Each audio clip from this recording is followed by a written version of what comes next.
প্রথমবার web series জগতে পা রাখতে যাচ্ছেন একসময়ের তুমুল জনপ্রিয় অ্যাকশন হিরো রুবেল, চিত্রনায়িকা পূজা চেরি এবং নির্মাতা রায়হান রাফি। ড্রামা, অ্যাকশন ও কমেডি নির্ভর ব্ল্যাক মানি নিয়ে হাজির হচ্ছেন তিন তারকা। শুটিং শুরুর আগেই শনিবার সন্ধ্যায় রাজধানীর একটি হোটেলে সংবাদ সম্মেলনের আয়োজন করা হয়। জানানো হয় ব্ল্যাক মানির অভিনয়শিল্পীদের নাম। সালাউদ্দিন লাবলু, সুমন আনোয়ার, সাইদুর রহমান পাভেল, মুকিত জাকারিয়ার মতো অভিনেতাদের দেখা মিলবে সিরিজটিতে। আমার প্রথম ওয়েব সিরিজ, আমি ভাবছিলাম কিভাবে করব, কার সাথে করব, কারণ এটা আমার অনেক প্ল্যান, অনেক স্বপ্ন। আমি ওয়েব সিরিজ কখনো বানাই নাই, ওয়েব ফিল্ম বানিয়েছি, তো এটা আমার কাছে সর্বপ্রথম ওয়েব সিরিজ। ব্ল্যাক মানি নামটা খুব ইম্পর্টেন্ট, আপনারা মাথায় রাখবেন। এটা থেকে অনেক কিছু রিলেট করা যাবে আর কি, এই সময় এবং সামনের সময় অনেক কিছু রিলেট করা যাবে। বর্তমান সময়ে বড় সমস্যাগুলোর মধ্যে একটি ব্ল্যাক মানি। প্রায় বিভিন্ন দেশে কালো টাকা পাচারের খবর শোনা যায়। এ বিষয়ে অনেকদিন ধরেই কাজ করার ইচ্ছা ছিল রায়হান রাফির। এবার নিজের সেই ইচ্ছে পূরণের সময় এসেছে নির্মাতার। বাংলাদেশে কোটি কোটি টাকা পাচার হয়ে গেছে, আপনারা জানেন। যে টাকাটা বাংলাদেশে থাকলে বাংলাদেশ আরো ভালো অবস্থায় থাকতো। তো এই যে ব্ল্যাক মানি যেভাবে করে হয়েছে, যে টাকাটা আসলে মানুষের ছিল, আমাদের ছিল, আমাদের দেশে অনেক ক্ষতি হয়ে গেছে। এইরকম একটা জিনিস নিয়ে আমরা আসলে বানাতে পারছিলাম। রায়হান রাফি মানেই অন্য কিছু। বিগত কয়েক বছরে তার প্রমাণ মিলেছে।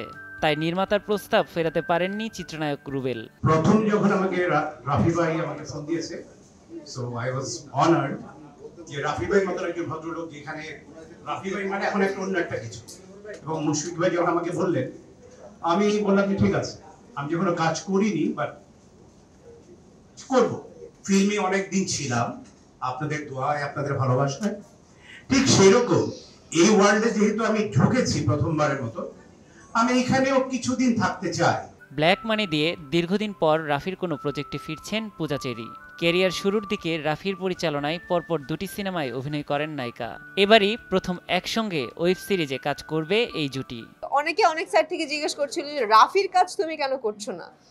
তো আসলে যেই কাজটা দিয়ে আসলে মানুষের মনে গেঁথে গেছিলাম, রায়হান রাফির পোড়ামন 2 দিয়ে গেঁথে গেছিলাম, সো সেই জায়গাটা না আসলে নষ্ট করতে চাই না, যে না ও আচ্ছা ঠিক আছে যেন তেন কাজ করছে, পোড়ামন 2ই ভালো ছিল। তো এটা আসলে বলতে মানে এই জিনিসটা আসলে করতে চাই না।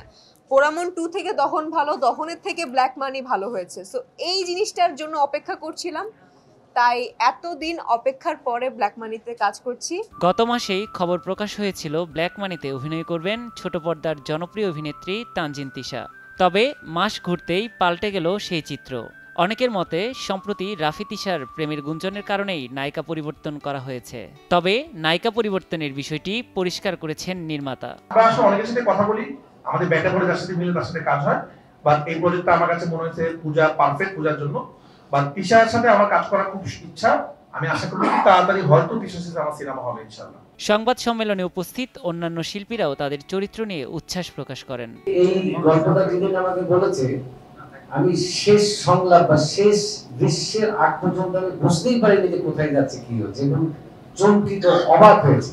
আমার অনেক ভুল ত্রুটি হবে রাইফি ভাই সাইডে, সো বকা দিবেন, আমিও চাই, যেহেতু আপনি আমার মেন্টরের ফ্রেন্ড, সো আমিও আপনার ছোট ভাই, সো আপনি আমাকে বকা দিবেন যদি ভুল করি, আমিও শিখতে চাই।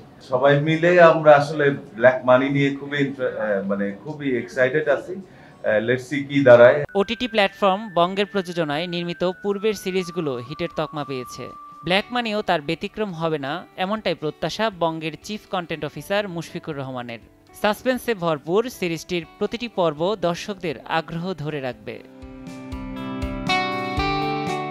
নিয়াজ শুভ, সময় সংবাদ, ঢাকা।